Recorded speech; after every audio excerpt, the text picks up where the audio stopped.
It's been a moral question. Should self-driving cars protect the driver, pedestrians, or other cars? Who's at fault?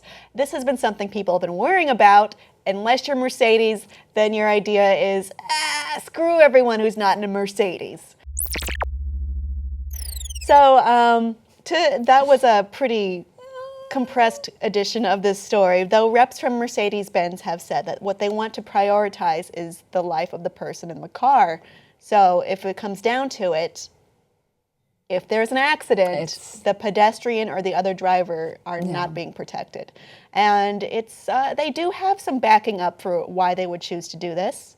You could sacrifice the car, you could, but then the people you've saved initially, you don't know what happens to them after that in situations that are often very complex. So you save the ones you know you can save.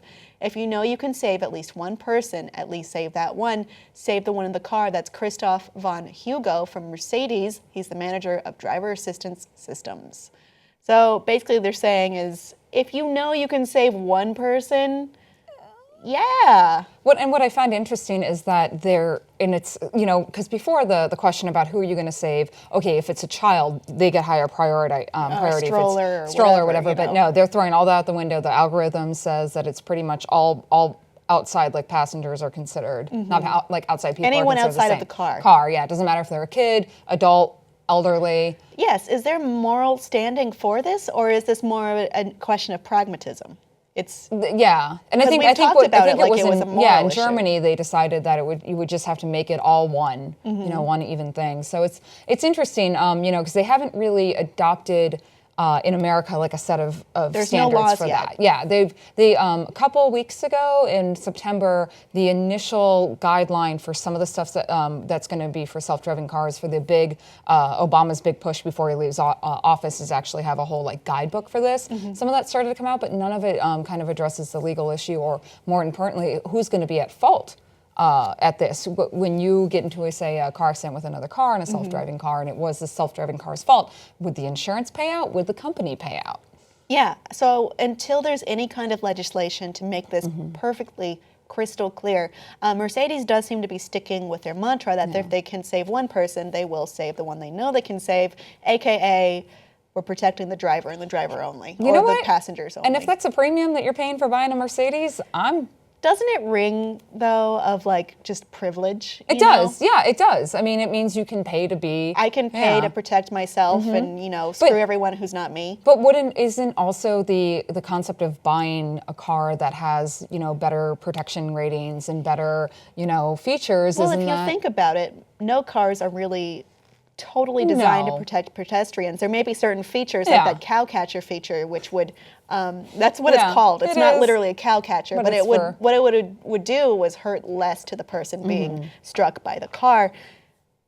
Most cars they don't really put that into mind, but now that we have the technology to go beyond, shouldn't we consider other people? Shouldn't we unilaterally decide, let's not be complete selfish pricks? I don't know. In my process of driving in Los Angeles, pedestrians are pretty selfish. Like, they don't watch the road. They cross whenever they want. Like, I never had this problem back east, except New York, but who drives in New York? I think it's gonna, putting the onus of saving a pedestrian who could be running out in front of traffic, is that really moral for the car company to be concerned about someone who can't follow the law? It's not necessarily all these people are lawbreakers, though. Sometimes it's legitimately an issue, or sometimes maybe the driver is the one at fault, turning too soon when they're not supposed to be turning, or running a light. Yeah, in theory, I've almost been hit by a car that ran a light. Yes, true. It's not a black and white picture. No.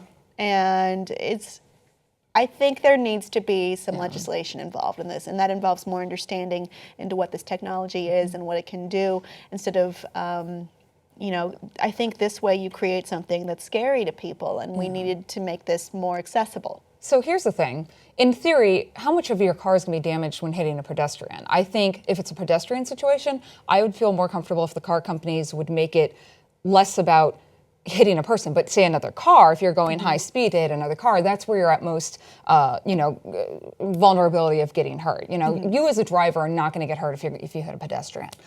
So it needs to be, maybe they should look at it in terms of impact damage. Like if you're going to hit something that is less than 150 pounds, what's the damage to the car and the driver? Well, Hugo did go on to say, that's the Mercedes rep again, by the way, that what they are making more of a priority is making sure that this issue is never happening at all, that this accident situation is never occurring in the first place, which is commendable, but this is going to happen. This is eventually going to happen, and someone's going to get killed. There was already a driver fatality in a Tesla in Florida because the sensors didn't pick up like a semi-truck or a big truck that was driving into its lane, and because it was too bright outside. So, we've already had a self-driving car fatality. All right. Yeah. Well, it won't be the last. Audience, what should a car maker be thinking? Should they be protecting just the driver? Is there more of a moral question now that we have better technology? Let us know below in the comments, and please like and subscribe for more.